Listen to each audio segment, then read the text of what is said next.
أنفسنا ومن سيئات أعمالنا من يهده الله فلا مضل له ومن يضلل فلا هادي له وأشهد أن لا إله إلا الله وحده لا شريك له وأشهد أن محمدا عبده ورسوله أما بعد அன்பார்ந்த ஈமானியர்களே,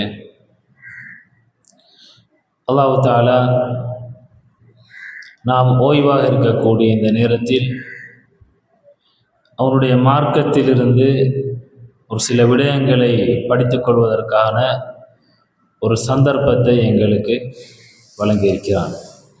இதற்கு முதலாவதாக நாங்கள் அல்லாஹ் தஆலாவுக்கு நன்றி செலுத்தக்கூடியவர்களாக இருக்க வேண்டும். இன்றைய இந்த வகுப்பில் ஆரோக்கியம் அல்லாஹ்வின் அருட்கொடை என்ற தலைப்பில் ஒரு சில தகவல்களை அல் குர்ஆனிலிருந்தும் அல் ஹதீஸிலிருந்தும் உங்களோடு பகிர்ந்து கொள்வதற்கு விரும்புகிறேன்.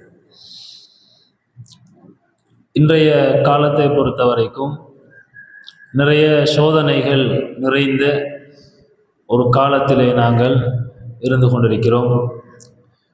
உலகத்தில் பல இடங்களிலும் பல நெருக்கடிகள், யுத்தங்கள் நடந்து கொண்டிருக்கின்றது. பொருளாதார நெருக்கடிகள் ஏற்பட்டு பல சிரமமான நிலைகள் பலருக்கும் ஏற்பட்டிருக்கின்றது. வாழ்க்கை செலவுகளை நாங்கள் பார்த்தோம் என்று சொன்னால், எங்களுடைய வாழ்வாதாரத்தை மீறிய வாழ்க்கை செலவுகள் நிறைந்த ஒரு காலத்திலே நாங்கள் வாழ்கிறோம். அல்லாஹ் தஆலா அல் குர்ஆனிலே சொல்கிறான், وَلَنَبْلُوَنَّكُمْ بِشَيْءٍ مِّنَ الْخَوْفِ وَالْجُوعِ وَنَقْصٍ مِّنَ الْأَمْوَالِ وَالْأَنفُسِ وَالثَّمَرَاتِ. நிச்சயமாக நாம் உங்களை ஓரளவு அச்சத்தாலும் பசியாலும் பொருட்கள், உயிர்கள், விளைச்சல்கள் ஆகியவற்றின் இழப்பினாலும் உங்களை சோதிப்போம். வபஷ்ஷிரி ஸாபிரீன். யாரெல்லாம் பொறுமையாளர்களாக இருக்கின்றார்களோ அவர்களுக்கு நன்மாராயம் கூறுங்கள் என்று சொல்லி அல்லாஹ் தஆலா அல் குர்ஆனிலே சொல்லக்கூடிய வசனத்தை பார்க்கிறோம். அல்லதீன இதா அஸாபத்ஹும் முஸீபா. அந்த நன்மாராயம் சொல்லப்பட வேண்டிய பொறுமையாளர்களான முஃமின்கள் எப்படியாப்பட்டவர்கள் என்று சொன்னால், அவர்களுக்கு ஏதாச்சும் ஒரு துன்பம் ஏற்பட்டது என்று சொன்னால், ஒரு கஷ்டம் அவர்களுக்கு ஏற்பட்டது என்று சொன்னால், காலு அவர்கள் கூறுவார்கள், இன்னா லில்லாஹி வ இன்னா இலைஹி ராஜிஊன். நிச்சயமாக நாங்கள் அல்லாஹ்வுக்குரியவர்கள், அல்லாஹ்விடமே நாங்கள் மீண்டு செல்ல வேண்டியவர்கள் என்று அவர்கள் சொல்வார்கள். அதாவது நாங்கள் கலா கதிர், ஈமான் கொள்ள வேண்டிய 6 அம்சங்களில் கதிரை பற்றி ஒரு நம்பிக்கை இருக்கின்றது. வல் கத்ரி கைரிஹி வ ஷர்ரிஹி மின் அல்லாஹி தஆலா. இந்த உலகத்தில் ஏற்படக்கூடிய எப்படியான ஒரு நன்மையாக இருக்கலாம், அல்லது ஒரு தீங்காக, ஒரு சோதனையாக இருக்கலாம். இவைகள் அனைத்தும் அல்லாஹ்விடமிருந்து தான் ஏற்படுகின்றது என்பதை நாங்கள் ஈமான் கொள்ளக்கூடியவர்களாக இருக்கிறோம். நன்மைகள் மட்டும்தான் அல்லாஹ்விடமிருந்து வருது, தீமைகள் அல்லாஹ்விடமிருந்து வரல. அல்லாஹ்வுடைய நாட்டத்தில் இல்லாதவைகள், அல்லாஹ்வுடைய கதிரில் இல்லாதவைகள் என்று நாம் கூறுவது கிடையாது. நன்மையோ தீமையோ இந்த ரெண்டும் அல்லாஹ்வின் பொருத்தத்தால் எங்களுக்கு அவனுடைய ஏற்பாட்டின் கீழ் ஏற்படக்கூடியவைகள் என்பதைத்தான் நாங்கள் நம்புகிறோம். அதே மாதிரி அல்லாஹ் தஆலா சொல்கிறான், உலாயிக அலைஹிம் ஸலவாத்தும் மிர் ரப்பிஹிம் வ ரஹ்மா வ உலாயிக ஹுமுல் முஹ்ததூன். இப்படி இருக்கக்கூடிய இந்த மூமின்கள், அவர்களுடைய இறைவனின் ரஹ்மத்தும் அவர்களுக்கு அல்லாஹ்வுடைய ஸலவாத்தும் உண்டாகின்றது என்று சொல்லி அல்லாஹ் தஆலா அவர்களை பற்றி அல் குர்ஆனில் சொல்லக்கூடிய இந்த வசனத்தை நாங்கள் பார்க்கிறோம். அன்பார்ந்த தாய்மார்களே, சகோதரிகளே, நபிகள் நாயகம் ஸல்லல்லாஹு அலைஹி வஸல்லம் அவர்கள் கூறினார்கள், வஊதீது ஜவாமிஅல் கலிம். நான் ஒருங்கிணைந்த பொருட்களையுடைய வாசகங்களை பேசக்கூடியவனாக அனுப்பப்பட்டுள்ளேன். அப்படி என்று சொன்னால், நபிகள் நாயகம் ஸல்லல்லாஹு அலைஹி வஸல்லம் அவர்கள் ஒரு வார்த்தையை கூறுவார்கள், ஆனால் அந்த வார்த்தை பெரிய ஒரு விளக்கத்தை தரக்கூடியதாக இருக்கும். அதனால தான் நாங்கள் பார்க்குறோம், நிறைய இமாம்கள் நிறைய புத்தகங்கள் எழுதிக்கிறாங்க. எப்படி என்று சொன்னால், நபி அவங்கட ஒரு வார்த்தையை வச்சு நிறைய பேர் என்ன செய்வார்கள், நிறைய புத்தகங்கள் எழுதுவார்கள். அந்த அளவுக்கு நபி அவங்களோட அந்த வார்த்தை என்பது சின்னொரு வார்த்தை, ஆனால் அதில் பல விளக்கங்கள் இருக்கும். இப்படியான ஒரு நிஅமத், ஜவாமிஉல் கலிம் என்று சொல்லுவோம். இந்த முஅஜிஸா, இந்த அற்புதம் தரப்பட்டவனாக நான் அனுப்பப்பட்டிருக்கிறேன் என்று சொல்லி நபி அவர்கள் சொன்ன அந்த ஹதீஸை நாங்கள் பார்க்கலாம். இதற்கு ஒரு உதாரணமாக அல்லாஹ்வின் தூதர் ஸல்லல்லாஹு அலைஹி வஸல்லம் அவர்கள் கூறினார்கள், 5 விடயங்கள் உங்களோட வாழ்க்கையில் நடப்பதற்கு முன்னர் 5 விஷயங்களை நீங்கள் என்ன செய்யுங்க, பேணிக்கொள்ளுங்கன்னு சொன்னார்கள். அதில் முதலாவது சொன்னார்கள், முதுமை ஏற்படுவதற்கு முன்னர் உங்களோட வாலிபத்தை நல்ல முறையில் பயன்படுத்தி கொள்ளுங்கள். நீங்கள் வயோதிபத்தை அடையிறதுக்கு முன்னர், வயோதிபம் சொன்னால் ஒரு பலகீனமான நிலை, அந்த பலகீனமான நிலையை நீங்கள் அடைவதற்கு முன்னர் உங்களோட இளமை வாலிபத்தை நல்ல முறையில் நீங்கள் பயன்படுத்தி கொள்ளுங்கள் என்று சொன்னார்கள். அதே மாதிரி இரண்டாவதாக சொன்னார்கள், நீங்கள் பிஸியாகிறதுக்கு முன்னர், வேலை உள்ளவராக ஆகிறதுக்கு முன்னர் உங்களுக்கு கிடைக்கக்கூடிய அந்த ஓய்வு நேரங்கள், அல்லாஹ் தஆலா நிறைய ஓய்வு நேரங்களை தருகிறான். இப்போ அந்த ஓய்வு நேரங்களை நீங்கள் நல்ல முறையில் பயன்படுத்தி கொள்ளுங்க என்று சொன்னார்கள். மூன்றாவதாக சொன்னார்கள், உங்களுக்கு நோய் ஏற்படுவதற்கு முன்னர் ஆரோக்கியத்தை நல்ல முறையில் நீங்கள் பயன்படுத்தி கொள்ளுங்கள் என்று சொன்னார்கள். உங்களுக்கு நோய் வாரத்துக்கு முன்னுக்கு, நோய் என்று சொன்னால் அது எப்படி வரும், எந்த மாதிரி என்று தெரியாது.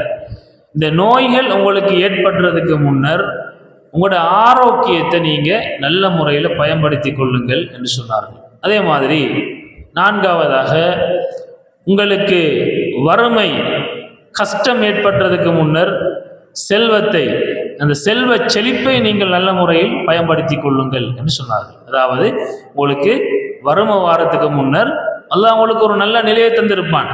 நீங்கள் செல்வத்தோடு வாழ்ந்து கொண்டு இருப்பீங்க, யார்கிட்டையும் கையேந்திர நிலை ஒன்று உங்களுக்கு இருக்காது. இப்படியான நிலையில் நீங்கள் இருக்கக்கூடிய நேரத்தில் அதை பயன்படுத்தி கொள்ளுங்கள் என்று அல்லாஹ்வின் தூதர் அவர்கள் சொன்னார்கள். இறுதியாக, உங்களுக்கு மௌத்து வாரத்துக்கு முன்னர் உங்களோட வாழ்நாளை நல்ல முறையில் பயன்படுத்தி கொள்ளுங்கள். உங்களுக்கு மௌத் வாரத்துக்கு முன்னர், மரணம் ஏற்படுறதுக்கு முன்னர் உங்களோட வாழ்க்கையை நல்ல முறையில் நீங்கள் பயன்படுத்தி கொள்ளுங்கள் என்று சொல்லி, ஒரு மனிதன் வாழ்க்கையில் இவைகளை இழந்தால் மீண்டும் பெற முடியாது. அதாவது இவைகள், இப்போ இந்த சொன்ன விஷயங்களை நாங்கள் வாழ்க்கையில் இழந்துட்டோம்னு சொன்னால் திரும்ப பெற இயலாது. அப்படியான விஷயங்கள் 5 சொல்லி நபி அவர்கள் கூறினார்கள். இவைகள் உங்களுக்கு இருக்கக்கூடிய நேரத்தில் அது இழப்புக்குள்ளாக முன்னுக்கு நீங்கள் என்ன செய்யுங்க, அவற்றை பயன்படுத்தி கொள்ளுங்கள் என்ற அந்த செய்தியை நாங்கள் பார்க்கிறோம். அல்லாஹ் தஆலா சொல்கிறான், அல்லாஹ் எங்களுக்கு நிறைய அருட்கொடைகளை செஞ்சுக்கிறான், நிறைய அருள் எண்ணி பார்க்க முடியாது. ஒயின் தஅது நிஅமத்தல்லாஹி லா தஹ்ஸூஹா. அல்லாஹ் உங்களுக்கு செய்திருக்கக்கூடிய அருட்கொடைகளை நீங்கள் எண்ண முயன்றால் அவற்றை எண்ணி பார்க்க முடியாது, அவற்றை மட்டிட முடியாது என்று சொல்லி அல்லாஹ் தஆலா சொல்லக்கூடிய வசனத்தை நாங்கள் அல் குர்ஆனிலே 16வது அத்தியாயம் 18வது வசனமாக நாங்கள் பார்க்கலாம். அன்பார்ந்த ஈமானிய உறவுகளே, அல்லாஹ் செய்திருக்கக்கூடிய அருட்கொடைகள் என்னும் பொழுது எங்களுக்கு விளங்கக்கூடிய வெளிப்படையான அருட்கொடைகள் இருக்குது. நாங்கள் இந்த உலகத்தில் வாழக்குள்ள செல்வ செழிப்போடு நாங்கள் வாழ்கிறோம், எந்த ஒரு கஷ்டமும் இல்லை என்றால் இது ஒரு அருட்கொடையாக நாங்கள் பார்க்குறோம். அதே மாதிரி எங்களுக்கு எங்களோட வேலைகளை செய்து கொள்கிற அளவுக்கு நாங்கள் ஆரோக்கியமாக இருக்கிறோம் என்றால் இது ஒரு அருட்கொடையாக நாங்கள் பார்க்குறோம். இப்படி எங்களுக்கு விளங்கக்கூடிய அருட்கொடைகள் இருக்கின்றது. அதே மாதிரி நாங்கள் விளங்காத நிறைய அருட்கொடைகள் இருக்கின்றது. எங்களோட பார்வை, எங்களோட காதுகள், எங்களோட பேச்சு, எங்களோட இதயம், எங்களோட உடலில் இருக்கக்கூடிய எங்களோட உள்ளுறுப்புகள், எங்களுக்கு வெளியில் தெரியாதவைகள், இவைகளுடைய ஒன்று பழுதா போனாலும் அவருடைய நியமத் எங்களுக்கு அதுக்கு பிறகுதான் விளங்கும். அது வரைக்கும் எங்களுக்கு என்ன செய்யாது, இதனால் இவ்வளவு இழப்பு வருமா, இவனால் இந்த ஒரு உறுப்பால் நான் இவ்வளோ கஷ்டப்பட வேண்டும் வருமா என்று சொல்லி நாம் யோசிக்க முடியாத அளவுக்கு அல்லாஹ் தஆலா எங்களுக்கு பல அருட்கொடைகளை செய்து வைத்திருக்கிறான். ஒரு நோயாளியை பொறுத்த வரைக்கும் ஒருவர் 1 கோடியை இழந்தாலும் மீண்டும் என்ன செய்யலாம், அதை சம்பாதித்துக் கொள்ள முடியும். ஒரு செல்வந்தராக இருக்கிறாரு, 1 கோடி அவரிடம் இருக்கிறது, இழப்புக்குள்ளாகிறாரு, சம்பாதித்துக் கொள்ள முடியும். ஆனால் அந்த 1 கோடியை அவர் செலவழித்தாலும் ஒரு நோயாளியாக ஆரோக்கியமின்மை அவருக்கு ஏற்பட்டது என்று சொன்னால் அதனால் மீண்டும் அவர் அதை சம்பாதிக்க அந்த ஆரோக்கியத்தை மீண்டும் பெற முடியாது என்ற செய்தியை நாங்கள் பார்க்கலாம். அல்லாஹ் மனிதனுக்கு வழங்கிய எண்ணற்ற அருட்கொடைகளில் மாபெரிய ஒரு அருட்கொடை தான் இந்த ஆரோக்கியம் என்ற இந்த பகுதியை நாங்கள் பார்க்கலாம். நபிகள் நாயகம் ஸல்லல்லாஹு அலைஹி வஸல்லம் அவர்கள் கூறினார்கள், உங்களில் ஒருவர் காலை வேளையில் தனது இருப்பிடத்தை பாதுகாப்பாக அவர் இருப்பிடத்தின் பாதுகாப்பாக இருக்குது என்று சொன்னார். ஒருத்தருடைய காலை நேரத்தில் 3 விஷயம் சொன்னார்கள். ஒருவருடைய இருப்பிடம் பாதுகாப்பானதாகவும் தனது உடலில் ஆரோக்கியத்துடனும், அதே மாதிரி 3வதாக சொன்னார்கள் அன்றைய நாளுக்கு தேவையான உணவு அவரிடம் இருக்கக்கூடிய நிலையிலும் காலை பொழுதை ஒருவர் அடைந்தால் உலகம் முழுவதும் அவருக்கு கிடைத்ததை போன்றதாகவும் சொன்னார். இந்த 3 விஷயம் பாருங்க. ஒன்று, எங்களுடைய இருப்பிடம் எங்களுக்கு பாதுகாப்பாக இருக்கிறோம், எந்த ஆபத்தும் எங்களுக்கு இல்லை, இருப்பிடத்தில் நாங்கள் என்ன செய்கிறோம், பாதுகாப்பாக இருந்து கொண்டிருக்கிறோம். அதே மாதிரி எங்களுடைய உடல் ஆரோக்கியம், இன்றைக்கு நான் நல்ல சுகமாக இருக்கிறேன், எந்த ஒரு நோயும் எனக்கு இல்லை என்ற நிலையில்.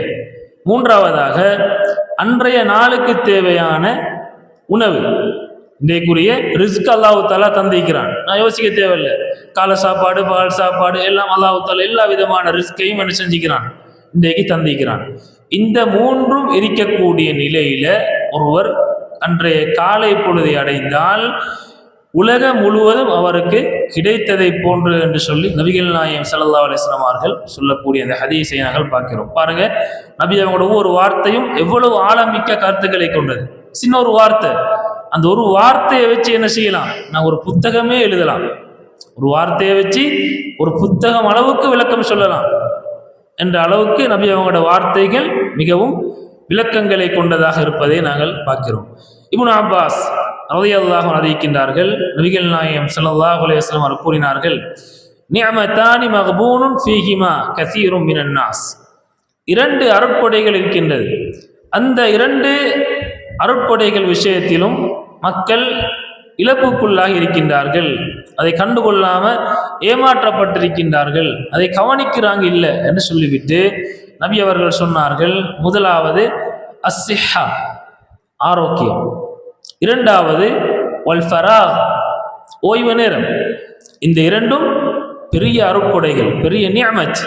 இந்த நிஅமத்துக்கள் என்ன செய்கிறோம் இல்லை, நாங்கள் நல்ல முறையில் பயன்படுத்துகிறோம் இல்லை என்ற செய்தியை அல்லாஹ்வின் தூதர் ஸல்லல்லாஹு அலைஹி வஸல்லம் அவர்கள் கூறுகின்றார்கள். அன்பார்ந்தவர்களே, ஆரோக்கியம் என்று சொல்லக்கூடிய நேரத்தில் உலக சுகாதார ஸ்தாபனத்தின் அறிக்கையின்படி ஒரு மனிதனுடைய ஆரோக்கியம் என்பது உடல் உல ஆன்மீக ஆரோக்கியம், இந்த 3ம் ஆரோக்கியமாக இருக்கணும். உடல் உல ஆன்மீக ஆரோக்கியம் பெற்றவராக ஒருவர் இருக்க வேண்டும்.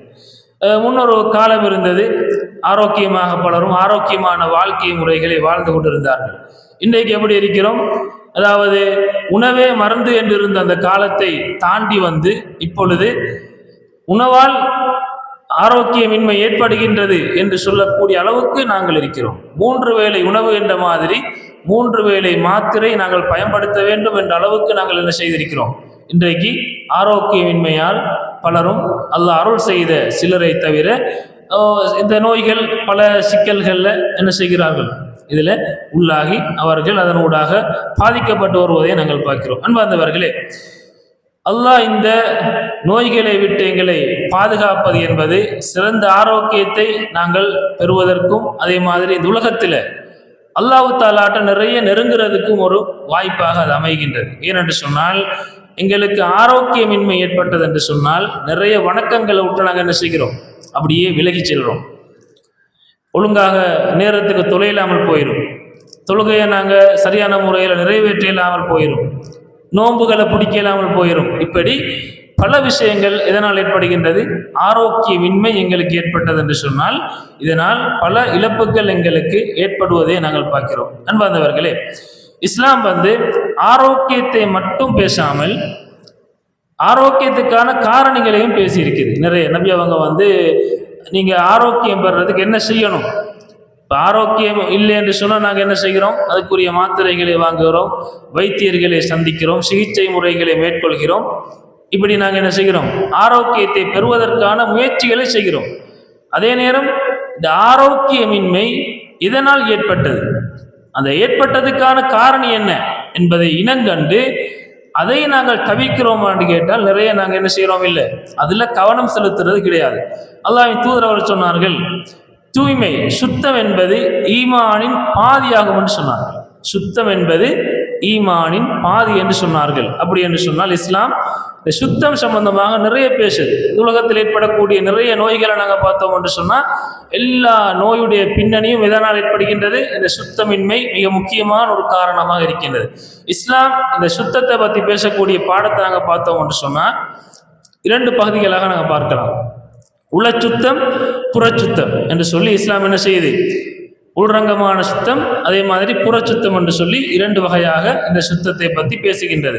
இதில் உளச்சுத்தம் என்று சொல்லக்கூடிய நேரத்தில் இணை வைப்பு, அதே மாதிரி பாவங்கள், வரம்பு மீறல்களை விட்டு எங்களோட உள்ளம் நீங்கி இருக்கிறது. அல்லாஹ் தஆலா சொல்கிறான், யா அய்யுஹல்லதீன ஆமனூ, ஈமான் கொண்டவர்களே, இன்னமல் முஷ்ரிகூன நஜஸுன், முஷ்ரிக்கீங்கள் யார் என்று சொன்னால் அவர்கள் அசுத்தமானவர்கள். இன்னமல் முஷ்ரிகூன நஜஸுன் ஃபலா யக்ரபுல் மஸ்ஜிதல் ஹராம பஅத ஆமிஹிம் ஹாதா. எனவே இந்த வருஷத்துக்கு பிறகு அவங்க என்ன செய்ய இயலாது? ஹரத்துடைய எல்லைக்குள்ள அவங்க வர இயலாது என்று சொல்லி அல்லாஹ் தஆலா தடை போட்ட அந்த வசனத்தை நாங்கள் பார்க்கிறோம். இது என்ன சுத்தம்? எங்களோட உளச்சுத்தம். உளச்சுத்தம் என்பது ஆன்மீக சுத்தம் என்பது. அபூ ஹுரைரா ரலியல்லாஹு அன்ஹு அவர் அறிவிக்கின்றார்கள், ஒரு நாள் நான் குளிப்பு கடமையான நிலையில மதீனாவின் ஒரு வீதியில நான் இருந்தேன். அப்பொழுது நபிகள் நாயகம் ஸல்லல்லாஹு அலைஹி வஸல்லம் அவர்களை நான் சந்தித்தேன். அல்லாஹ்வின் தூதர் அவர்களை கண்டதும் நான் என்ன செய்யலை, அவங்க பேச விரும்புகிறாங்க, நான் அவங்கள சந்திக்கல. அப்படியே நான் நழுவி சென்று விட்டேன். திரும்ப நான் நபி அவங்களை சந்திக்கிறேன். அப்பொழுது நபிகள் நாயகம் ஸல்லல்லாஹு அலைஹி வஸல்லம் அவங்க கேட்டாங்க, நீங்கள் ஏன் அப்படி சென்றீங்க என்று கேட்ட பொழுது அவர் சொன்னார், நான் குளிப்பு கடமையான நிலையில் இருந்தேன், எனவே உங்களை சந்திக்க நான் விரும்பவில்லை என்று சொல்லி அவர்கள் சொன்னார்கள். அப்பொழுது நபி அவர்கள் சொன்னார்கள், நிச்சயமாக ஒரு முஸ்லீம் என்ன செய்ய மாட்டான், நஜீஸாக மாட்டான் என்று சொல்லி அல்லாஹ்வின் தூதர் ஸல்லல்லாஹு அலைஹி வஸல்லம் அவர்கள் சொன்னார்கள் என்ற செய்தியை நாங்கள் பார்க்கிறோம். இந்த ஹதீஸ் எங்களுக்கு எதை சொல்லுது என்று சொன்னால், இஸ்லாம் பேசக்கூடிய பிரதானமான ஒரு பகுதியாக உளச்சுத்தத்தை பற்றி பேசுது. அதில் ஒரு எங்களோட உள்ளம் என்பது இணை வைப்பை விட்டும் பாவங்களை விட்டும் நீங்கி இருத்தல் என்ற ஒரு பகுதியை இஸ்லாம் எங்களுக்கு சொல்லித்தருது. ஒரு முஸ்லிமை பொறுத்த வரைக்கும் எந்த ஒரு சந்தர்ப்பத்திலும் அவன் அசுத்தமானவனாக ஆக மாட்டான் என்ற செய்தியை நபி அவர்கள் சொல்கிறார்கள். அதே மாதிரி அந்த தாய்மார்களே, சகோதரிமார்களே, நபிகள் நாயகம் ஸல்லல்லாஹு அலைஹி வஸல்லம் அவர்கள் கூறினார்கள், ஒரு மனிதனுடைய இயற்கை மரபுகள் 5 இருக்கின்றது. இயற்கை மரபுகள் என்று சொல்லி அவன் வாழ்நாளில் இயற்கையாக செய்ய வேண்டிய விடயங்கள் 5 இருக்கின்றது. அதில் முதலாவதாக என்ன, ஆண் பிள்ளைகளாக இருந்தால் அவர்கள் ஹத்னா செய்யப்பட வேண்டும். இது இயற்கை மரபாக சொல்லப்படுது. அதே மாதிரி எங்கள் உடம்புகள் இருக்கக்கூடிய மறைவிட முடிகளை நாங்கள் அகற்றிக்கொள்ள வேண்டும், நகங்களை நாங்கள் வெட்டி கொள்ள வேண்டும், அக்குள் முடிகளை நாங்கள் அகற்றிக்கொள்ள வேண்டும், ஆண்கள் மீசையை கத்தரித்து கொள்ள வேண்டும் என்பது இஸ்லாம் இயற்கை மரபுகளாக சொல்லக்கூடிய விடயங்கள். ஒவ்வொரு மனிதனும் இவைகளை ஒரு ஜும்மா இல்லை, இவைகள் எப்போ செய்ய வேண்டும்? 40 நாட்களுக்கு ஒரு முறை கட்டாயம் ஒவ்வொரு முஸ்லீம்களும் செய்ய வேண்டிய சுத்தமிக்க ஒரு பகுதியாக இஸ்லாம் இயற்கை மரபாக சொல்வதை நாங்கள் பார்க்கிறோம். இன்றைக்கு நாங்கள் பார்க்கலாம், என்ன, நிறைய பெண்கள் அழகுக்காக வேண்டிய நகங்களை வளர்க்குறாங்க. இஸ்லாம் இதை அனுமதிக்குதா? இஸ்லாம் அனுமதிக்கிறதில்லை. அல்லாஹ் அருள் செய்த சிலர் பாதுகாக்கப்பட்டிருக்கின்றார்கள். அடுத்தவங்க என்ன செய்கிறாங்க, நகங்களை வளர்க்குறது, அதுக்கு வகை வகையான கலர்களை பூசுறது, அதை ஒரு அலங்காரமாக வைத்துக் கொள்வது. இஸ்லாம் இதில் என்ன சொல்வது?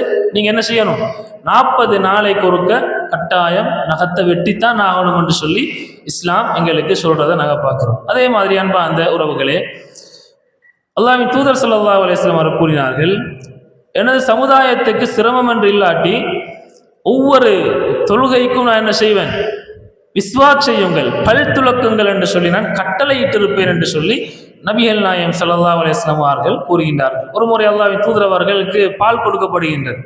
பாலை குடித்து விட்டு உடனடியாக என்ன செய்தார்கள், அதை கொப்பளித்து அவர்கள் வாயை சுத்தப்படுத்தி விட்டு கூறினார்கள், பாலில் நிறைய கொழுப்பு இருக்குது என்று அவங்க சொன்னாங்க என்ற செய்தியை நாங்கள் பார்க்கிறோம். அதே மாதிரி பல் துலக்குவதை இறைவனின் பொருத்தத்தை பெறும் ஒரு காரியமாக நபி அவங்க சொல்றாங்க. அதாவது எப்படி எங்களோட வாயை நாங்கள் சுத்தமாக வைக்கிறோமோ அதே மாதிரி அந்த வாயை சுத்தப்படுத்துதல் என்பது அல்லாஹ்வுடைய பொருத்தத்தை பெறக்கூடியது என்று சொல்லி நபிகள் நாயகம் ஸல்லல்லாஹு அலைஹி வஸல்லம் அவர்கள் சொல்லக்கூடிய ஹதீஸை பார்க்கிறோம். இன்றைக்கு நிறைய நோய்கள், வாய் சம்பந்தப்பட்ட நிறைய நோய்கள் இருக்குது. புற்றுநோய் உட்பட நிறைய நோய்கள் நினைக்குது வாயோடு தொடர்பான நிறைய நோய்கள். இஸ்லாம் அது என்ன செய்யுது? பல் துலக்கிறத நிறைய இடங்கள்ல வலியுறுத்தி பேசுது. அதே மாதிரி நபிகள் நாயகம் ஸல்லல்லாஹு அலைஹி வஸல்லம் அவங்க ஒரு பிரயாணம் போய்த்து வந்தாங்கன்னா வீட்டுக்குள்ள வரக்குள்ள என்ன செய்வாங்க? மிஸ்வாக் செஞ்சுட்டு தான் வீட்டுக்குள்ள வருவாங்க என்ற ஹதீஸை பார்க்கிறோம். இப்படி சுத்தம் சம்பந்தமாக இஸ்லாம் எங்களுக்கு நிறைய பகுதியாக சொல்லித் தருகிறது. அதே மாதிரி தூங்கி எழுப்பிட்டோம் என்று சொன்னா நபி அவங்க சொன்னாங்க, உங்களில் ஒருவர் உறக்கத்திலிருந்து கண் விழித்து விட்டால் அவர் தன்னுடைய கையை 3 விடுத்தம் கழுகும் வரைக்கும் என்ன செய்ய வேண்டாம்? பாத்திரத்துக்குள்ள போட வேண்டாம் என்று சொன்னாங்க. இன்றைக்கு நாங்கள் என்ன செய்கிறோம்? இல்லை, நிறைய பாத்திரங்கள் பயன்படுத்துறது இல்லை. நாங்கள் என்ன செய்கிறோம்? டப்பில் தான் உது செய்கிறோம். எல்லா தேவைகளையும் பெரும்பாலும் செய்து கொள்கிறோம். இப்போ ஒருவருக்கு என்ன செய்யலாது? தூங்கி எழுப்பினார் என்று சொன்னால் 3 விடுத்தம் உங்களோட கையை நீங்கள் கழுவிக்கொள்ளணும். இது உதுவில் ஒரு பகுதி அல்ல, உழு செய்கிறதுல ஒரு பகுதி இல்லை. இது என்ன? தூங்கி எழுப்பி நாங்கள் செய்ய வேண்டிய ஒரு விஷயம். உது என்றது வேறு. இப்போ தூங்கி எழுப்பினத்தோட முதலாவது என்ன செய்யணும்? 3 முறை நாங்கள் எங்களோட கையை வெளியே கழுவி கொள்ள வேண்டும். அதற்கு பின்னர் தான் ஒரு பாத்திரத்தில் நாங்கள் போடலாம். அதே மாதிரி சொன்னார்கள், நீங்கள் தூக்கத்திலிருந்து எழுந்து உழு செய்தால் உங்களோட நாசிக்கு நல்லாக தண்ணி விட்டு மூக்கை நல்லா சீறி சுத்தம் செய்து கொள்ளுங்கள்.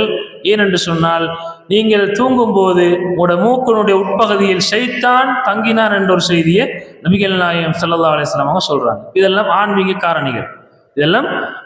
காரணிகள். இப்போ சுத்தத்தை பேன்ற விஷயமாக இந்த அளவுக்கு நபிகள் நாயகம் ஸல்லல்லாஹு அலைஹி வஸல்லம் அவங்க சொல்றாங்க. அதே மாதிரி வெள்ளிக்கிழமை நாள் ஒவ்வொரு பருவ வயதை அடைந்த ஆண்களும் என்ன செய்ய வேண்டும்? குளிப்பது கட்டாயம் என்ற செய்தியை நபிகள் நாயகம் ஸல்லல்லாஹு அலைஹி வஸல்லம் சொல்றாங்க. ஜும்மாக்கு வரக்கூடியவங்களாக இருந்தால் என்ன செய்யணும்? கட்டாயம் பருவ வயதை அடைந்த ஒவ்வொருவரின் மீதும் குளிப்பு என்பது கட்டாயம் என்று சொல்லி ஒரு வாரத்தில் ஒரு முறையாவது கட்டாயம் குளிச்சுத்தான் ஆகணும் என்று சொல்லி நபி அவங்க சொல்றாங்க என்று சொன்னால் எந்த அளவுக்கு இஸ்லாம் இந்த சுத்தத்தை பேன்றதை பற்றி, ஆரோக்கியத்தை பற்றி பேசுது என்பதை நாங்கள் தெளிவாக விளங்கிக் கொள்ளலாம். இதில் சிறப்பாக பார்த்தோம் என்று சொன்னால் நபிகள் நாயகம் ஸல்லல்லாஹு அலைஹி வஸல்லம் சொன்னாங்க, ஜும்மாவுடைய நாளில் ஒருவர் பசந்த அழகிய முறையில் குளித்து கொண்டு தூய்மையாகி பிறகு தலைக்கு எண்ணெய் வைத்து முடியை நன்றாக அழகாக வாரிக்கொண்டு வாசனை திரவியங்களை பூசிக்கொண்டு அமர்ந்திருக்கக்கூடியவர்களுக்கு மத்தியில் பிரிக்காமல் யாருக்கும் கரைச்சல் கொடுக்காமல் நல்ல முறையில் அமர்ந்து ஹுத்பா உரையை கேட்டு தொழுகையை நிறைவேற்றுவார் என்று சொன்னால் 10 நாளைக்கு அது பாவ மன்னிப்பாக அமையும் என்று சொன்னார். 10 நாளைக்கு பாவ மன்னிப்பாக அமையுது.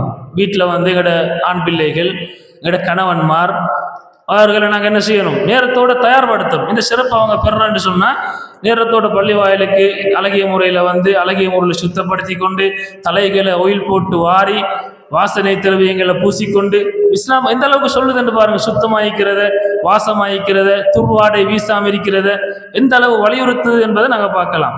நபிகள் நாயகம் ஸல்லல்லாஹு அலைஹி வஸல்லம் சொன்னாங்க, வெள்ளைப்பூடோ வெங்காயமோ பச்சையாக சாப்பிட்டுட்டு நீங்கள் என்ன செய்யாதீங்க? பள்ளி வாசலுக்கு வர வேண்டாம், பள்ளியை விட்டு விலகிறீங்கன்னு சொன்னாங்க. நாங்கள் வெள்ளைப்பூடு அதே மாதிரி இந்த வெங்காயம் நிறைய என்ன செய்வோம்? சம்பல் சாப்பிடுவோம், அது பச்சையாக தான் சாப்பிட்றோம். அதே மாதிரி தயிர் சம்பல் நாங்கள் சாப்பிடுவோம். இந்த நேரத்தில் சில வேளை பள்ளிகளில் என்ன செய்வார்கள்? பள்ளிகள்லையே நோன்பு காலங்களில் சில இடங்களில் அறியாமையின் காரணமாக ஒரு சாப்பாடு வைக்கிறேன்னா பள்ளிக்குள்ளே என்ன செய்யக்கூடாது? சாப்பிட்டு போட்டு வரக்கூடாது. ஆனால் என்ன செய்வார்கள்? பள்ளி உள்ளுக்கு பிரியாணி சாப்பாடிக்கும் அதில் அப்படியே தயிர் சம்பல்னு சொல்லி அப்படியே வெங்காயத்தை போட்டு பள்ளி உள்ளுக்கு வச்சிருப்பாங்க. இப்போ நபி அவங்க தடை செய்கிறாங்க. இது நீங்கள் என்ன செய்யக்கூடாது, இவ்வாறு வரக்கூடாது என்று சொல்கிறார்கள். அதே மாதிரி நபிகள் நாயகம் ஸல்லல்லாஹு அலைஹி வஸல்லம் அவங்களுக்கு வாசனை திரவியங்கள் வழங்கப்பட்டு என்று சொன்னால் அதை மறுக்க மாட்டாங்க. வாசனை திரவியங்கள் அவங்களுக்கு வழங்கப்பட்டு என்று சொன்னால் நபி அவங்க சொல்கிறாங்க, ஒருவரிடம் வாசனை திரவியம் எடுத்துக்கொள்ளுமாறு கோரப்பட்டால் அதை அவர் மறக்க வேண்டாம், என்ற இலகுவாக எடுத்துக்கொள்ள முடியும். அதே மாதிரி அது சிறந்த நறுமணத்தை அவருக்கு வழங்கும் என்று சொல்கிறாங்க. இப்போ நாங்கள் மறக்கக்கூடாது ஒன்று என்ன, ஒருத்தரைங்களுக்கு ஒரு வாசனை திரவியத்தை கிஃப்டார் என்று சொன்னால் நாங்கள் மறக்க முடியாது. நபி அவங்க சொல்றாங்க, அதை நீங்க பெற்றுக்கொள்ளுங்க, சிரமமான உண்டல்ல, அது உங்களுக்கு என்ன செய்யலாம், நீங்க வாசமா இருக்கலாம், அதை பூசிக்கொண்டு நீங்க வாசமா இருக்கலாம் என்றதை சொல்றாங்க. அதே நேரம் பெண்களை பொறுத்த வரைக்கும் நபி அவங்க ஒரு கண்டிச்ச ஒரு செய்தி தான், வெளியே வரக்கொள்ள பள்ளிக்கு நாங்கள் வாரோம் என்று சொன்னால் என்ன செய்யலாது, அவர்கள் வாசனை திரவியங்களை பிறருக்கு விளங்கக்கூடிய அளவுக்கு அவங்க பூசிக்கொண்டு வாரதை இஸ்லாம் தடை செய்கின்றது என்ற பகுதியை கூட நாங்கள் பார்க்கிறோம். அது கடுமையாக அல்லாஹ்வின் தூதர் ஸல்லல்லாஹு அலைஹி வஸல்லம் அவங்க எச்சரிக்கை செய்த ஒரு விஷயமா இருக்குது. அதே மாதிரி நபி அவங்க முடியை பராமரித்தல் இது சம்பந்தமாக சொல்லக்கூடிய நேரத்தில் அல்லாஹ்வின் தூதர் ஸல்லல்லாஹு அலைஹி வஸல்லம் அவர்கள் கூறினார், அதாவது நபி அவங்களோட பழக்கம் எப்படி இருந்துன்னு சொன்னால், எண்ணெய் போட்டு அவங்க தலை வாருவாங்க, நடுவால முடியை விரித்து அவங்க முடியை வாருவாங்க என்ற செய்தியை நாங்கள் பார்க்கிறோம். ஒரு மனிதர் என்ன செய்கிறார் என்று சொன்னால், பரட்டை தலையோடு முடிவாராம வைக்கிறார். அப்போ நபி அவங்க கேட்குறாங்க, இவருக்கு தண்ட முடியை வாரிக்கொள்றதுக்கு ஒன்றும் கிடைக்கலையா, தலையை கோயில் பூசுறதுக்கு ஒரு சீப் ஒன்று தலையை வாரி முடியை பசந்தா வச்சு கொள்றதுக்கு இவருக்கு கிடைக்கலையா என்று சொல்லி நபி அவங்க கேட்கக்கூடிய செய்தியை பார்க்குறோம். அப்போ நாங்கள் என்ன செய்யணும், எங்களோட முடிகளை நாங்கள் அழகிய முறையில் அதை பராமரிக்க வேண்டும், சுத்தமாக வைத்துக் கொள்ள வேண்டும் என்பதை அல்லாஹ்வின் தூதர் ஸல்லல்லாஹு அலைஹி வஸல்லம் அவரோட வழிகாட்டுதல் எங்களுக்கு சொல்லித் தருகின்றது. அதே மாதிரி அன்பார்ந்த தாய்மார்களே, அல்லாஹ்வின் தூதர் ஸல்லல்லாஹு அலைஹி வஸல்லம் அவங்க அதாவது சுத்தம் செய்த அந்த சந்தர்ப்பங்கள் கூட ஹதீஸுகளில் பதிவு செய்யப்பட்டிருக்கிறது. அல்லாஹ்வின் தூதர் ஸல்லல்லாஹு அலைஹி வஸல்லம் அவர்கள் நின்று கொண்டு அவர்கள் சிறுநீர் கழித்தது கிடையாது என்று சொல்லி ஹதீஸில் அறிவிக்கப்படுறதை பார்க்குறோம். எங்களோட வீட்டில் ஆண் பிள்ளைகள் இருப்பார்கள், இவங்களை என்ன செய்கிறோம், அவசரத்துக்காக நின்று கொண்டு நீங்கள் சிறுநீர் கழிங்க என்று பெரும்பாலும் தாய்மார்கள் அதே மாதிரி பெற்றோர் பழக்கிறதுக்கான சந்தர்ப்பங்கள் இருக்குது. இப்போ நாங்கள் சின்னத்திலிருந்து என்ன செய்யணும், இந்த ஒழுக்கங்களை நாங்கள் பழக்கணும். நின்று கொண்டு சிறுநீர் கழிக்கக்கூடாது, அப்படி நீங்கள் கழிக்கும் பொழுது அது உங்களோட மேலுக்கு தெரிக்குது, அதனால அசுத்தம் உங்களோட மேலில் படுது என்று சொல்லி சிறு வயது முதலே நாங்கள் என்ன செய்யணும், இந்த ஒழுக்கங்களை நாங்கள் கற்பிக்க வேண்டும் என்பதை நாங்கள் பார்க்கிறோம். அதே மாதிரி அல்லாஹ்வின் தூதர் சொன்னார்கள், உங்களில் ஒருவர் கழிப்பிடம் சென்றால் தனது இடது கையால் அவர் சுத்தம் செய்யட்டும், வலது கையை அவர் பயன்படுத்த வேண்டாம் என்று சொல்லி தடை செய்த செய்தியை பார்க்கிறோம். வலது கை என்பது நல்ல விடயங்கள் செய்யறதுக்கு, இடது கை என்பது அசுத்தங்களை அகற்றுவது, இதுக்குத்தான் இடது கை. இதை நீங்கள் அசுத்தங்களை அகற்ற பயன்படுத்த வேண்டும் என்பதை பார்க்கிறோம்.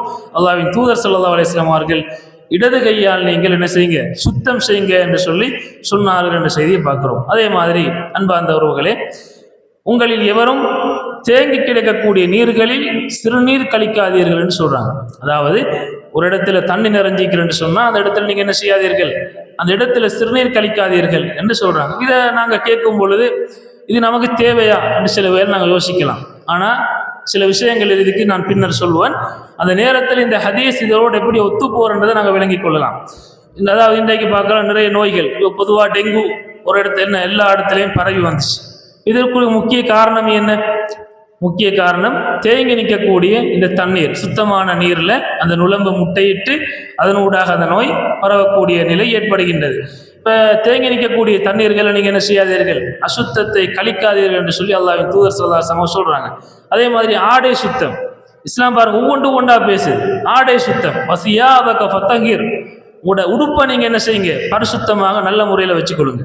உங்களோட உடுப்பை அலங்கோலமான முறையில் அசிங்கமான முறையில் வச்சுக்கொள்ளக்கூடாது. எங்கள்கிட்ட இருக்கிற உடுப்பை நாங்கள் என்ன செய்யணும், கழுவி சுத்தமான முறையில் அசுத்தங்கள் இல்லாத மாதிரி நாங்கள் வைத்துக் கொள்ளணும். பிறருக்கு அருவருப்பு ஏற்படாத முறையில் அழகிய முறையில் நாங்கள் என்ன செய்யலாம், எந்த அளவுக்கு அழகிய முறையில் வச்சுக்கொள்ளலாமோ அந்த அளவுக்கு அழகிய முறையில் நாங்கள் வச்சுக்கொள்ளலாம். அதாவது நபிகள் நாயகம் ஸல்லல்லாஹு அலைஹி வஸல்லம் அவங்க இது விஷயமாக ஒரு மனிதரை கண்ட நேரத்தில் இவருக்கு இந்த உடுப்பை கழுவி கொள்றதுக்கு இவருக்கு தண்ணி கிடைக்கலையா என்று கேட்டார்கள் என்ற செய்தியை பார்க்குறோம். ஒருத்தர் அலங்கோலமாக உடுத்திக்கிறாரு, கழுவாத உடுப்பை போட்டிக்கிறாரு, இவருக்கு தனது ஆடையை சுத்தம் செய்கிறதுக்கு தண்ணி கிடைக்கலையா என்று சொல்லி நபி அவங்க கேட்டாங்க என்ற செய்தியை பார்க்குறோம்.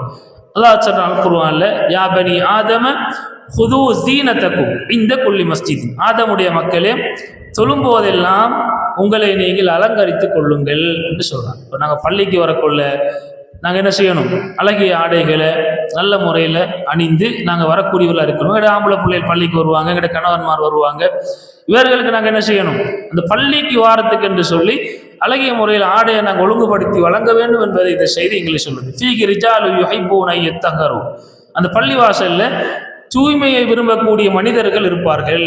வல்லாஹு யுஹிப்புல் முத்தஹிரீன், அல்லாஹ் தூய்மையை பேணக்கூடியவர்களைத்தான் நேசிக்கிறான் என்று சொல்லி அல்லாஹ் தஆலா அல் குர்ஆன்ல சொல்லக்கூடிய வசனத்தை பார்க்கிறோம். ஒரு முறை நபிகள் நாயகம் ஸல்லல்லாஹு அலைஹி வஸல்லம் சொன்னார்கள், யாருடைய உள்ளத்தில் அணு அளவு தற்பெருமை இருக்கின்றதோ அவர் சுவர்க்கத்தில் நுழைய மாட்டார் என்று சொன்னார்கள். அப்போ ஒரு சஹாபி கேட்கிறாரு, அல்லாஹ்வின் தூதர் அவர்களே, ஒருத்தர் தமது ஆடை அழகாக இருக்க வேண்டும், தமது காலணி ஷூ அழகாக இருக்க வேண்டும் என்று ஒருத்தர் விரும்புகிறாரு.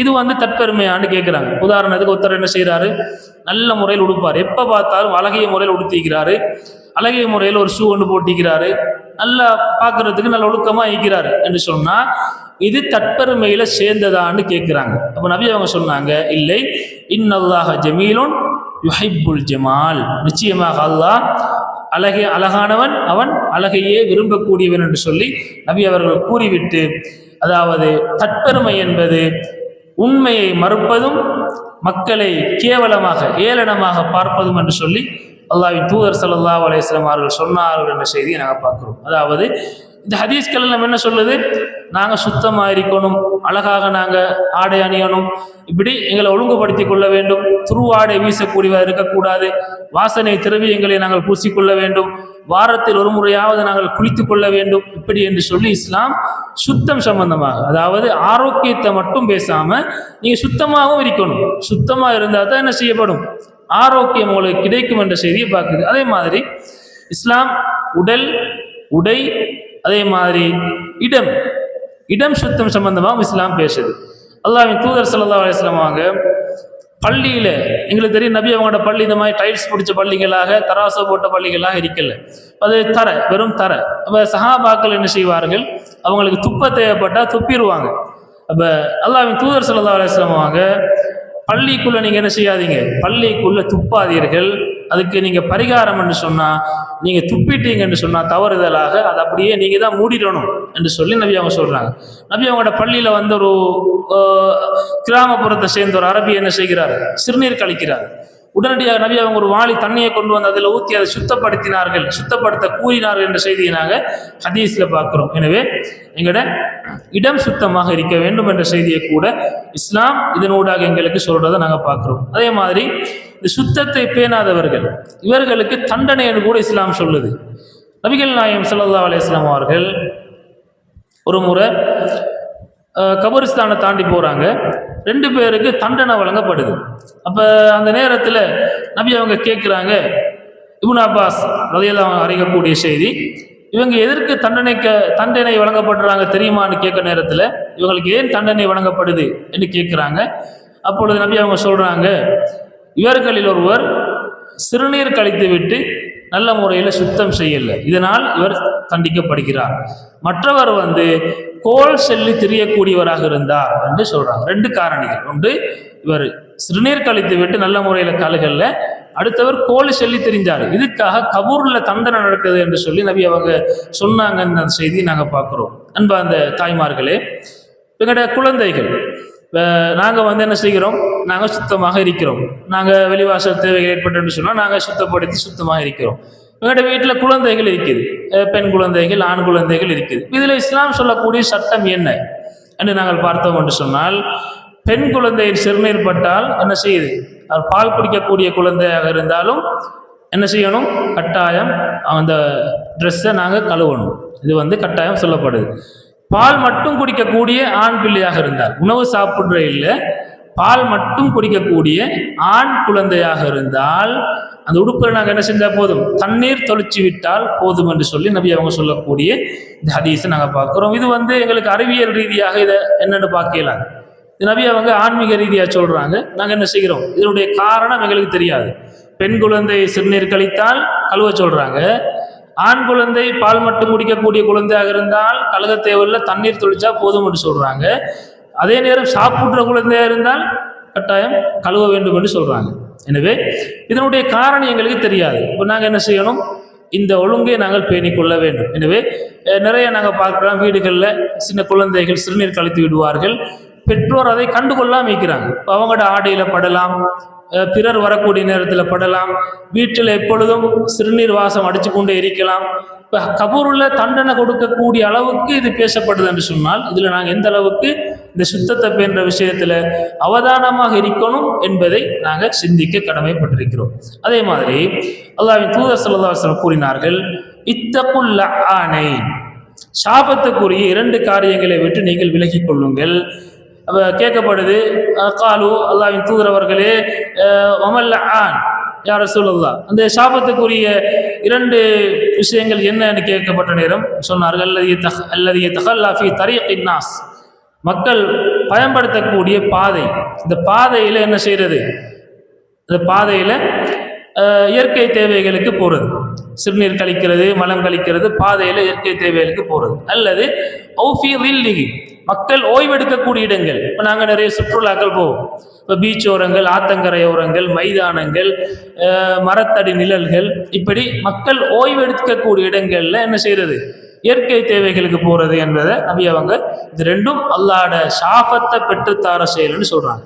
இந்த விஷயத்தை விட்டும் அல்லாஹ் அருள் செய்ததின் காரணமாக நாங்கள் என்ன செய்கிறோம், பாதுகாப்பாக இருக்கிறோம். ஆனால் நாங்கள் ஒரு தவறு செய்கிறோம். என்ன தவறு தெரியுமா? இந்த இடங்களில் வைத்து நாங்கள் சிறுநீர் கழிக்கிறேன் இல்லை, மலம் கழிக்கிறேன் இல்லை. ஆனால் எங்களோட பிள்ளைகள் மலம் கழிக்கக்கூடிய, சிறுநீர் கழிக்கக்கூடிய அந்த பம்பஸை என்ன செய்கிறோம், அப்படியே வீசிட்டு வரோம். இது அதில் சேருமா இல்லையா? சேரும். என்ன செய்கிறோம் நாங்கள் அந்த அங்கிட்டு நாங்கள் போகல, எங்களோட பிள்ளைகள் போனது அங்கிட்டு வீசிட்டு வரோம். ஒரு ட்ரிப் கொண்டு போகிறோம், பாதை ஓரத்தில் அப்படியே வீசிட்டு வாரது, அல்லது மக்கள் ஓய்வெடுக்கக்கூடிய இடத்துல அப்படியே வீசிட்டு வாரது. இது அல்லாஹ்வோட சாபத்தை பெற்றுத்தருமா இல்லையா? நாங்கள் பயப்பட வேண்டிய விஷயம். அதே மாதிரி ஒரு சில இடங்களில் நாங்கள் பார்க்கலாம், என்ன செய்வார்கள், எல்லாரும் அல்ல, ஒரு சிலர் சில மோசமான வேலைகளை செய்வார்கள். மழை காலங்கள் வரக்குள்ள அவங்களோட டினேஜுகள் அப்படியே திறந்து விட்டுறது ரோட்டில். இப்போ அப்படியே பாதையில் தண்ணி போகும், அப்படியே இந்த வாய்க்கால்களுக்கு தண்ணி போகிற கான்களுக்கு அப்படியே திறந்து விட்டுறது. இதெல்லாம் என்னது? இதெல்லாம் நாங்கள் பாதையில் போய்த்து சிறுநீர் கழிக்கிறதுக்கு, மலம் கழிக்கிறதுக்கு சமமானவைகள். எனவே அல்லாஹ்வுடைய ஷாஃபத்தை பெற்று தரும் காரியமாக நபிகள் நாயகம் ஸல்லல்லாஹு அலைஹி வஸல்லம் அவர்கள் சொல்கின்றார்கள். அல்லாஹ்வின் தூதர் ஸல்லல்லாஹு அலைஹி வஸல்லம் அவர்கள் கூறினார்கள், இறை நம்பிக்கை என்பது 70க்கும் அதிகமான கிளைகளை கொண்டதாகும். அதில் மிக உயர்ந்தது லா இலாஹ இல்லல்லாஹ், வணக்கத்துக்கு தகுதியானவன் அல்லாஹ்வை தவிர வேறு யாரும் கிடையாது என்பது சொல்வதாகும். அதில் தாழ்ந்த படித்தரம் என்ன தெரியுமா?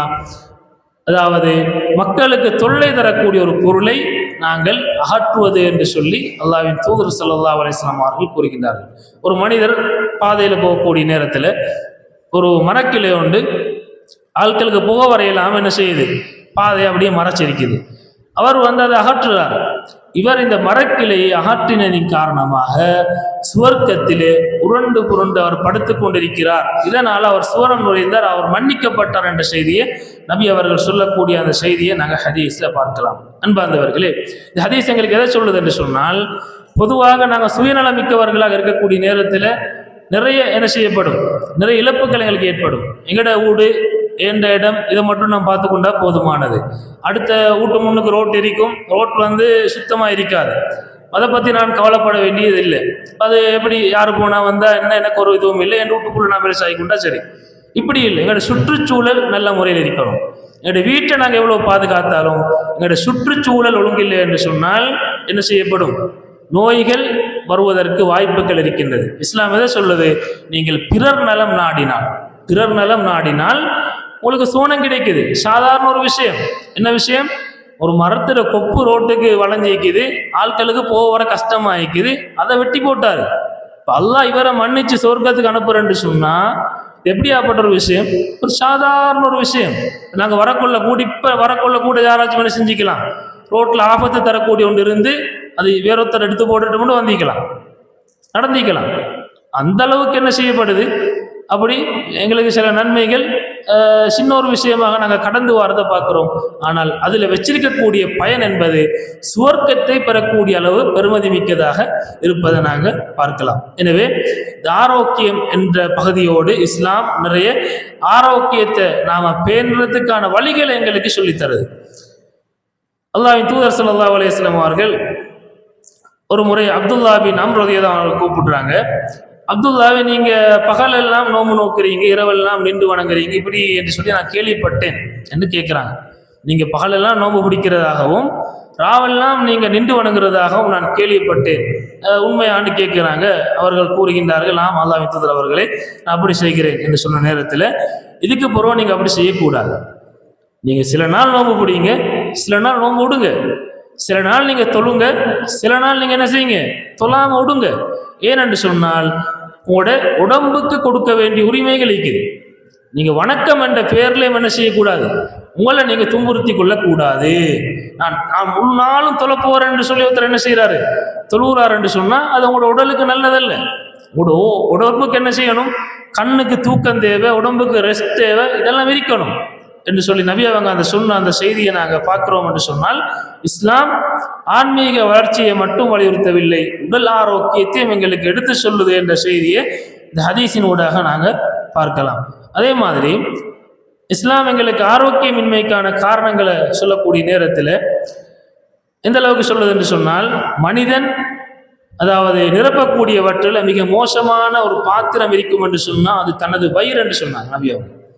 மனிதன் நிரப்பக்கூடிய பாத்திரங்கள்ல மிக மோசமான ஒரு பாத்திரம் இருக்கும் என்று சொன்னால் அது தனது வயிறு என்று சொல்லிவிட்டு, ஆதமின் மகனுக்கு அவனது முதுகை நிமிர்த்து ஒரு நேரம் நிற்கிறதுக்கு போதுமான அளவு சில உணவுகள் இருந்தால் போதுமானது.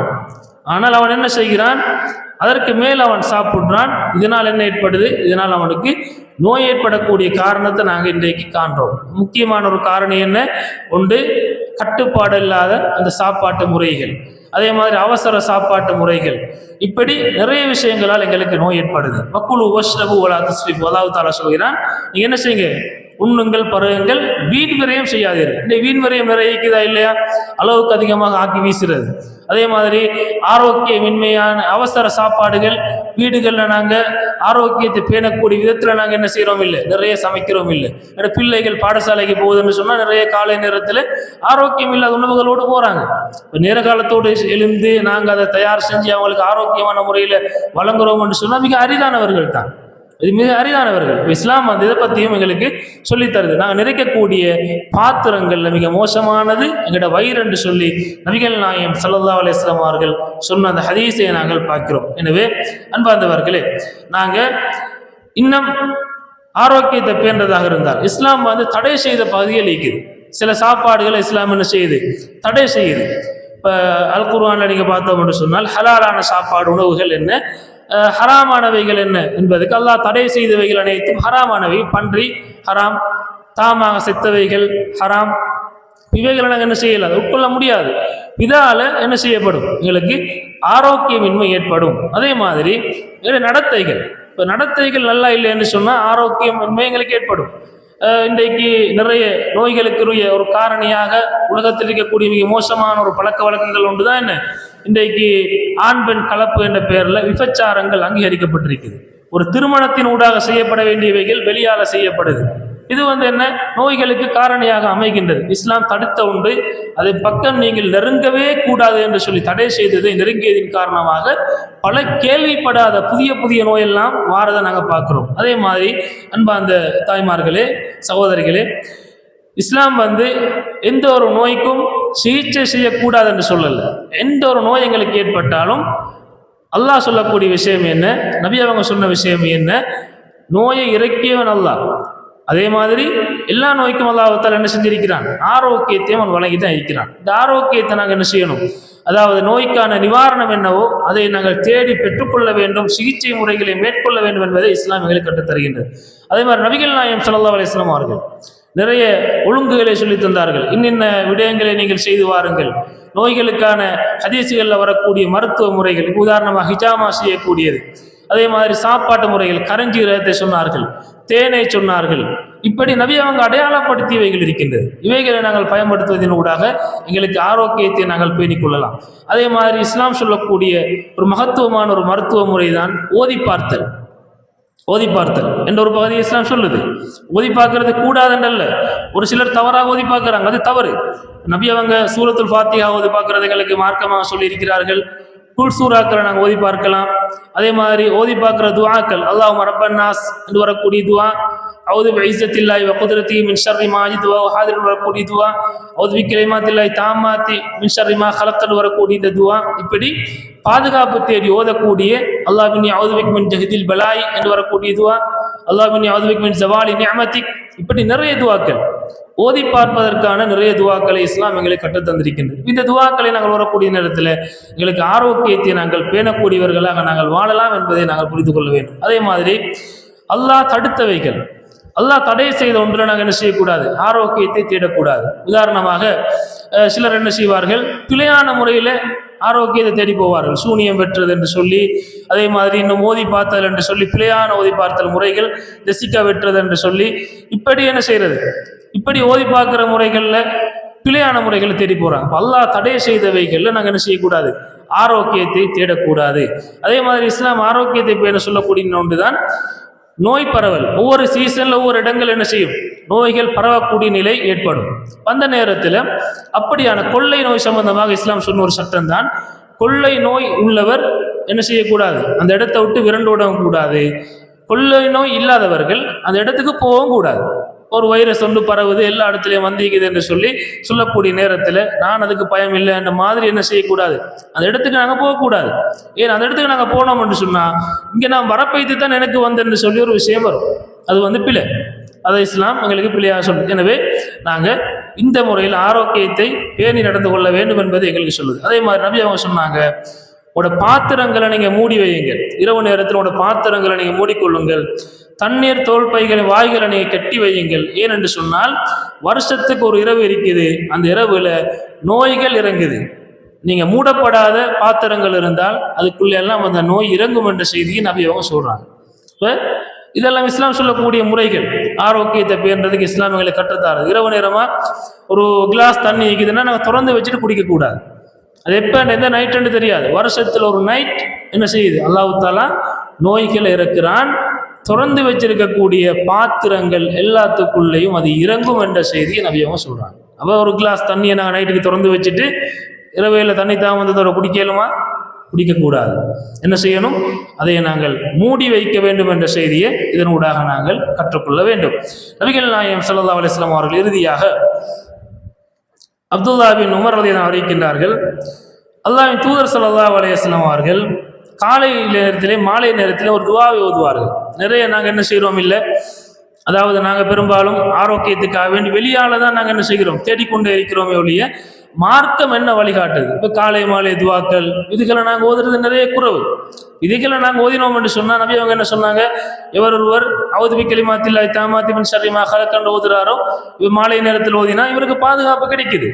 இந்த துவாக்களை நாங்கள் என்ன செய்கிறோம் இல்லை, ஓதுறோம் இல்லை. ஒரு புதிய இடத்துக்கு போகிறோம், அறிமுகம் இல்லாத ஒரு ஊர், கொஞ்சம் பயமாக இருக்குது உள்ளத்துக்கு, அப்படியே நடந்து போகிறோம். அல்லது ஒரு மைதானத்துக்கு போகிறோம், பயமாக இருக்குது. ஒரு இடத்துல தனியாக இருக்கிறோம், பயமாக இருக்குது. இந்த நேரத்தில் என்ன செய்கிறோம், அவுது பிகலிமாத்தில்லாஹி தாம்மாத்தி மின் ஷர்ரி மா ஹலக் நாங்கள் ஓதினோம் என்று சொன்னால் அல்லாஹ்வுடைய பாதுகாப்புங்களுக்கு கிடைக்கும். இப்படி நபி அவங்க கற்றுத்தந்த துவாக்கள் இருக்குது பாதுகாப்பு தேடுறதுக்கு என்று சொல்லி. இந்த துவாக்கள்ல நாங்கள் கவனம் செலுத்துறோமான்னு கேட்டால் நிறைய என்ன செய்கிறோம் இல்லை, துவாக்களை நாங்கள் கவனம் செலுத்துறது கிடையாது. நபி அவங்களை பொறுத்த வரைக்கும் ஒவ்வொரு நாளும் என்ன செய்வார்கள், காலை நேரத்திலும் மாலை நேரத்திலும் ஒரு துவாவை ஓதுவார்கள். என்ன துவா, அல்லாஹ் இன்னி அஸ்அலுக்கல் ஆஃபியத ஃபித் துன்யா வல் ஆখিরা, யா அல்லாஹ் ஈருலகிலும் இம்மையிலும் மறுமையிலும் ஆரோக்கியத்தையும் பாதுகாப்பையும் உன்னிடம் வேண்டுகிறேன். உலகத்திலேயும் மறுமையிலும் ஆரோக்கியத்தையும் பாதுகாப்பை முன்னிட்ட வேண்டுகிறேன். அல்லாஹும்ம இன்னி அஸ்அலுக்கல் ஆஃபியத ஃபித் துன்யா வல் ஆখিরা, அல்லாஹும்ம இன்னி அஸ்அலுக்கல் அஃப்வ வல் ஆஃபியத ஃபீ தீனி வ துன்யாய வ அஹ்லி வ மாலி. யா அல்லாஹ், எனது மார்க்கம், எனது உலக வாழ்க்கை, எனது குடும்பம் மற்றும் எனது செல்வம் ஆகியவற்றில் மன்னிப்பையும் பாதுகாப்பையும் உன்னிடம் நான் வேண்டுகிறேன் என்று சொல்லி நபிகள் நாயகம் ஸல்லல்லாஹு அலைஹி வஸல்லம் அவர்கள் ஒவ்வொரு நாளும் காலையிலும் மாலையிலும் இந்த துஆவை ஓதுவார்கள் என்று நாங்கள் பார்க்கிறோம் என்று சொன்னால், அன்பார்ந்த தாய்மார்களே சகோதரிகளே, எந்த அளவுக்கு நாங்கள் இந்த மாதிரி எங்களோட ஆரோக்கியத்தை வேண்டி, எங்களோட பாதுகாப்பை வேண்டி, ஈருலக ஆரோக்கியத்துக்காகவும் நாங்கள் துஆ செய்கிறோம். நபி அவங்க முன்பின் பாவங்கள் மன்னிக்கப்பட்டவர்கள், முதல் சுவர்க்கம் போகக்கூடியவர்கள். அப்படியாப்பட்ட பல சிறப்புகளை உள்ளடக்கி அல்லாஹ்வின் தூதர் ஸல்லல்லாஹு அலைஹி வஸல்லம் அவர்களே இப்படி துஆ செய்திருக்கிறார் என்று சொன்னால், அன்பார்ந்தவர்களே, நாங்கள் எம்மாத்திரம் எந்த அளவுக்கு நாங்கள் இதில் கவனம் செலுத்த வேண்டும் என்பதை விளங்கி அல்லாஹ் தஆலா எங்களுக்கு ஆரோக்கியத்தை தந்திருக்கிறான்னு சொன்னால் அது மாபெரிய ஒரு அருட்கொடை. அல்லாஹ் எங்களுக்கு கேட்காமலே தந்த பெரிய அருட்கொடை உலகத்தில் என்ன? இந்த இஸ்லாம், தீனுல் இஸ்லாம். இந்த தீனுல் இஸ்லாம் எங்களுக்கு கிடைச்சி, இஸ்லாம் இன்றைக்கு நிறைய இருக்குது. இஸ்லாம் என்று சொல்லி என்ன செய்யறாங்க? நிறைய இருக்குது. ஒவ்வொருத்தர் ஒவ்வொரு ஜா இஸ்லாம் அவங்க செய்யறத பார்த்தா இஸ்லாத்துக்கும் அவங்களுக்கும் தொடர்பே இருக்காது. அப்படி இன்றைக்கு இஸ்லாங்கள் இருக்கத்தக்கன அல்லாஹ் தஆலா தீனுல் இஸ்லாம் என்ற வாழ்க்கை நிறைய எங்களுக்கு தந்து, அதிலும் குறிப்பாக நாங்கள் பயணிக்க வேண்டிய பாதை இதுதான் என்று சொல்லி காட்டி தந்திக்கிறேன்னு சொன்னால் இது மாபெரிய அருட்கொடை, மாபெரிய அருட்கொடை. அல்லாஹ்வுக்கு ஷிர்க் செய்யாமல், வித்யாத்துக்கள் செய்யாமல் நாங்கள் பயணிக்க வேண்டிய பாதை அவன் எங்களுக்கு காட்டிக்கிறான் என்று சொன்னால் பெரிய ஒரு அருட்கொடை. இதுக்கு நாங்கள் காலம் பூரா நன்றி செலுத்தினாலும் போதாது. அதுக்கு அடுத்தபடியாக அவன் எங்களுக்கு வழங்கி இருக்கக்கூடிய ஆரோக்கியம் மாபெரிய அருட்கொடை. அன்பார்ந்தவர்களே, ஆரோக்கியமான காலத்தை அல்லாஹ்வை நெருங்கிறதுக்கு நாங்கள் பயன்படுத்தணும். இன்னைக்கு நல்ல ஆரோக்கியமா இருக்கிறோம், 2 காலம் எங்களுக்கு எந்த ஒரு குறையும் இல்லை. அதனால தான் என்ன செஞ்சோம்? வீட்டில இருந்து பள்ளிக்கு யாரோட துணையும் இல்லாம நடந்து வந்திக்கிறோம். யாரும் எங்களை தூக்கிண்டு வந்து இங்க வைக்கல. ஏன்? எங்களுக்கு ஆரோக்கியம் இருக்குது. கட்டில படுத்த படுக்க எங்களுக்கு இங்க வரையலாது. எனவே இந்த ஆரோக்கியத்தை நாங்கள் என்ன செய்யணும்? நல்ல முறையில் பயன்படுத்தணும். எப்படி பயன்படுத்துறது? ஆரோக்கியத்தை நல்ல முறையில் பயன்படுத்துறேன்னு சொன்னா நல்லா விளையாடுறது, எல்லா பிரயாணங்களும் பைத்து வர்றது, சுற்றுலாக்கள் போறது, லீவு வந்தாத சுற்றுலாக்களுக்கு பயன்படுத்துறது, இதை ஆரோக்கியத்தை பயன்படுத்துறது இல்லை. ஆரோக்கியத்தை எதுக்கு பயன்படுத்தணும்? அல்லாஹ்வை நெருங்குறதுக்கு, ஆரோக்கியத்தை மறுமைக்குரிய வீட்டை தயார் செய்யறதுக்கு நாங்கள் பயன்படுத்தணும். இன்றைக்கு எங்களுக்கு நல்ல ஆரோக்கியம் இருக்குதுன்னு சொன்னா, நின்று தொலையலம் என்று சொன்னா நின்று தொலை இயலாத ஒரு காலம் வரும். இன்னைக்கு எங்களுக்கு சுஜூது தரையில செய்யலாம் என்று சொன்னால் தரையில சுஜூது செய்ய இயலாத ஒரு காலம் வரும். ஒரு பலகீன நிலை ஏற்படலாம். அந்த நேரத்தில் எவ்வளவு அழுதாலும் குட்டுவத்தில் உட்கார்ந்து தான் சுஜூது செய்யணும், குட்டுவத்தில் உட்கார்ந்து தான் ருக்கு செய்யணும். முதுக வளைச்ச ருக்கு ஒன்று நின்று செய்யலாம் இருக்கும். இப்படியான நிலைகள் ஏற்படுறதுக்கு முன்னர் ஆரோக்கியத்தை நாங்கள் பயன்படுத்தி கொள்ள வேண்டும். அல்லாஹ் நல்ல பார்வையை தந்திக்கிறான், நல்லா பார்க்க இயலும். குர்ஆனோடு எங்களுக்கு தொடர்பு இல்லை என்று சொன்னால் இந்த பார்வை எதற்காக வேண்டி? கண் பார்வை இல்லா போனதுக்கு பிறகு எனக்கு ஓத தெரியாது, நான் ஓதலையே என்று சொல்லி கவலைப்பட்டு எந்த பிரயோசனமும் இல்லை. நல்ல ஆரோக்கியத்தை தந்திருக்கிறான், நோன்புகள் நோக்க முடியும். இப்ப நாங்கள் நோன்பு பிடிக்கிறோம் இல்லை கணக்கெடுக்க அமைக்கிறோம் என்று சொன்னால் எங்களுக்கு நோய் வந்ததுக்கு பிறகு நோன்பு பிடிக்க இயலாது. ஏன்? 3 நேரம் மருந்து குடிக்கணும், உடம்புல ஃபிட்டில்லா போகுது, பல சிரமங்கள், பல நோய்கள் வந்துட்டு இப்போ நோன்பு பிடிக்க இயலாது. பரலான நோன்பை கூட விடணும். இப்படியான நிலைகள் வாரத்துக்கு முன்னர் என்ன செய்யணும்? நபி அவங்க சொன்னாங்க, உங்களோட ஆரோக்கியத்தை நீங்க பயன்படுத்துங்க உங்களுக்கு நோய் வாரத்துக்கு முன்னர். எனவே அன்பார்ந்த ஈமானிய உறவுகளே, இந்த ஆரோக்கியம் மாபெரும் அருட்கொடை. அதை மறுமைக்கான ஒரு விளைச்சலாக நாங்கள் பயன்படுத்தி நாளை மறுமையில் சிறந்தவர்களாக மாற முயற்சி செய்வோமாக. வாஹிரு தஅவானா அல்ஹம்துலில்லாஹி ரப்பில் ஆலமீன். இன்றைய உரையிலிருந்து 2 கேள்விகள் கேட்க சொன்னார்கள். முதலாவதாக, நபிகள் நாயகம் ஸல்லல்லாஹு அலைஹி வஸல்லம் அவர்கள் ஒரு மையவாடியை கடந்து செல்லக்கூடிய நேரத்தில் 2 பேர் தண்டிக்கப்படுவதை அவர்கள் கேட்டார்கள். அந்த நேரத்தில் அதற்குரிய காரணங்களை சொன்னார்கள். 2 பேரும் ஏன் தண்டிக்கப்படுகிறார்கள் சொல்லி அதற்குரிய காரணம் என்ன? இரண்டாவது கேள்வி, அல்லாஹ்வின் தூதர் ஸல்லல்லாஹு அலைஹி வஸல்லம் அவர்கள் தற்பெருமை என்று சொன்னால் என்ன என்று சொல்லி அதற்கான ஒரு வரை விளக்கணத்தை சொன்னார்கள். தற்பெருமை என்பது இதுதான் என்று சொல்லி அதற்குரிய வரை விளக்கணத்தை சொன்னார்கள். தற்பெருமை என்று சொன்னால் என்ன என்பது இரண்டாவது கேள்வியாக இருக்கின்றது. சுப்ஹானக்கல்லாஹி வ பிஹம்திஹி அஷ்ஹது அல்லா இலாஹா இல்லா அன்த அஸ்தக்ஃபிருக வ அத்தூபு இலைக். அஸ்ஸலாமு அலைக்கும் வரஹ்மத்துல்லாஹி.